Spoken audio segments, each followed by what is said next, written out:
Hey everybody, it's time to make a triangle zip bag, just like this one. So, we need our supplies. We need a piece of fabric, 5.5 this way by 10 this way. And then we need a 5-inch piece of zipper. And then we need some other stuff. Zipper slider, zipper pole. We need a 7-inch piece of Grograin webbing, folded in half and melted shut right there. A 2.5-inch piece of Grograin webbing, folded and melted shut. That will create our pull tab here with our mitten hook, and then our other pull tab here. This pull tab is longer because this part is made to clip on your backpack or shoulder strap and allow easy access to small stuff.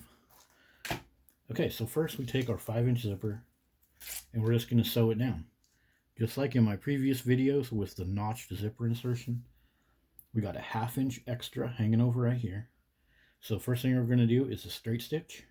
Then we're going to flip the zipper and do another straight stitch. So we'll have a zipper on either side of this 10-inch length of fabric.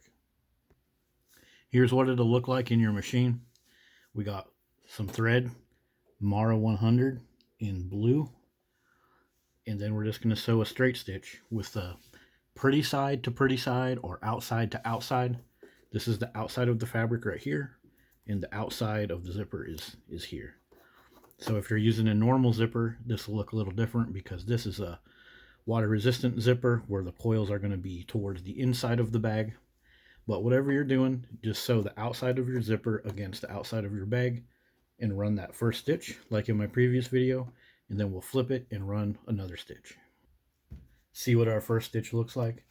We got the 1/2 inch hanging over the end and the zipper is sewed down. And then to finish off the zipper insertion for the side, we'll fold it like this and we'll run one more stitch right along here.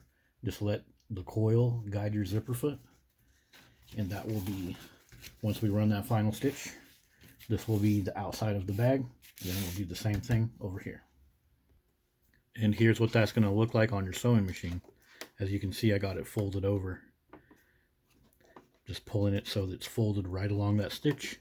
And then just going to go along and do this next stitch, and that will complete this side. And we'll do the same thing on each side. Here's what it's going to look like after you complete both those steps. It's just a matter really of doing 2 straight stitches.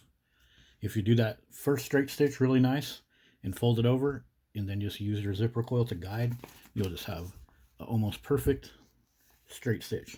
This one's blue, so you can't quite see it, but if you're using like gray or black, it would have a perfect little parallel line right with that little fold that you do.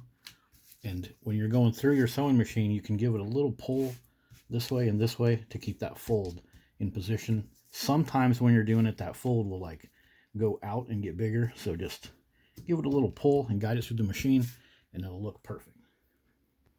Now take your piece and fold it like this. Put your zipper slider on it like this. I make them where I insert the slider from the notch down.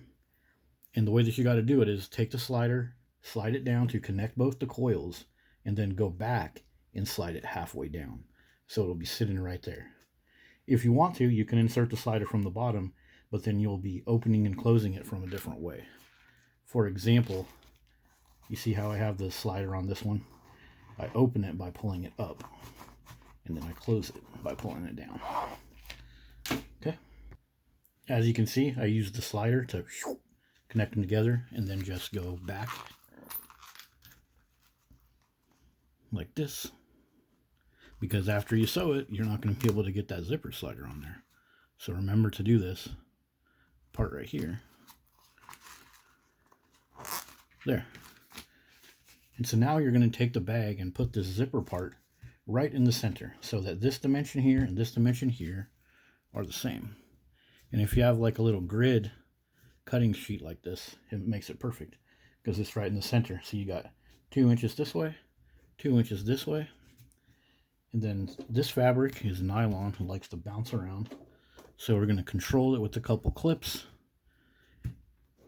And this is where we're going to insert the long piece, because this is how we want it to look. We want the long piece down by the bottom. You can put the long piece wherever you want. This is just how I set it up because it works really good on a shoulder pad this way on your backpack. So just insert this in here like that. Make sure you got your folded side inside and your melted side right here. And then we're just going to do a stitch, a straight stitch right along here. I like to use an overcast stitch for this. And also on the zipper, like in my previous videos, we'll do a zigzag across that zipper about 5.5 wide. And that's going to mimic a metal clasp and hold this together really good and give lots of strength to the pull tab. So here we are on the sewing machine. Super simple, just stitch this part closed. This one, I'm starting off with a overcast stitch, 4 wide with a 1.4 stitch length. So that's what it looks like with the overcast stitch. And to finish off this part, we're going to put the zipper right in the center of your zipper foot and go with a fairly wide, so I'm going to go 5.5 with just a regular zigzag stitch. And for stitch length, I'm going to go 0 because I want it all to happen right there.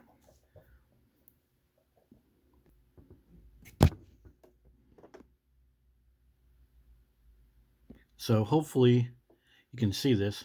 It's just going to put a stitch back and forth across that zipper coil, and it's going to squeeze it together.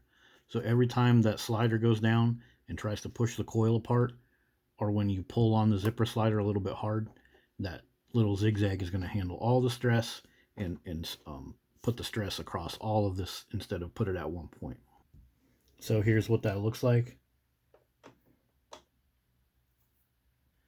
See the zigzag stitch just goes across there, and anytime any stress comes down to pull the coils apart, this will handle it. If you've noticed like some used zip bags, this is usually where the zipper fails, so having that little, it's like a little bar tack, it's just holding everything together. Of course, we'll melt all these threads real quick with the lighter, but now let's move on to the second part. So now that we got this straight stitched or overcast or whatever, now we're going to do this part, but we're not going to sew it flat here. We're going to pop it out. Pop it out so it's at 90 to the other one. Remember in the other top loading zipper bags that I showed you guys, we did this little notch. So we're going to get this notch set up and pull this down like this so it's 90 degrees to this one. It's going to be easy to do because as long as you got the notch going right there, then you're in the right spot. And like before, probably clip this. If you're using Dyneema or heavier fabric, you won't need to clip it. But this nylon is like springy. This is Dyneema grid from ripstopbytheroll. The link will be in the description. So now like before, I'm just going to sew along here, just like we did over here. Okay, so we got the end sewed. And now like before, we're going to do this little corner pop out. If you pop out both corners, it'll help you get everything nice and lined up. And now you see what we got? We got this little exit right here where that little notch was. And now we can get our short pull tab or long pull tab if you want. We're going to insert that with the melted end facing out, remember? Get it right up against our zipper.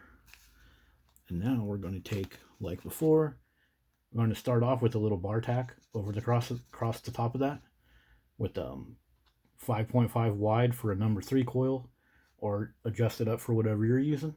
And then we're going to do a straight stitch. And as you notice, there's kind of an intersection where the zipper stops and the fabric. If you try to go right for that intersection with your straight stitch, when you pop it out, like when you pop this part out right here, it'll look really good. It'll have a nice symmetrical look. So try to go, let me see if I can show you this. Try to go right there with your straight stitch, not like way down here and not like too close to the front, otherwise it won't pop out as good. But let me sew this up real quick, then I'll show you. Just like this.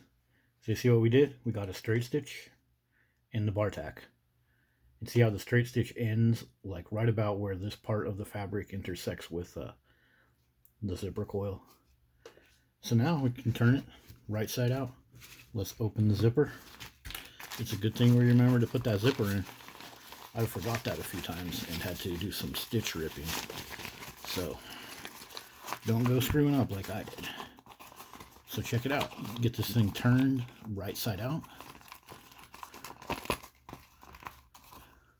And we got our little triangle bag.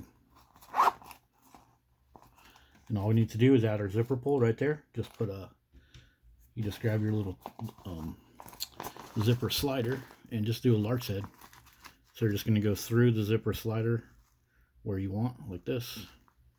Super simple, just do a lark's head. Same thing with the mitten hook. I just lark's head it on there. I go through the little hole at the bottom and then create a loop up here and then throw the loop over the hook, pull it down, and there it is. Okay, so question, what about the dimensions? Like, how did I pick 5.5 by 10?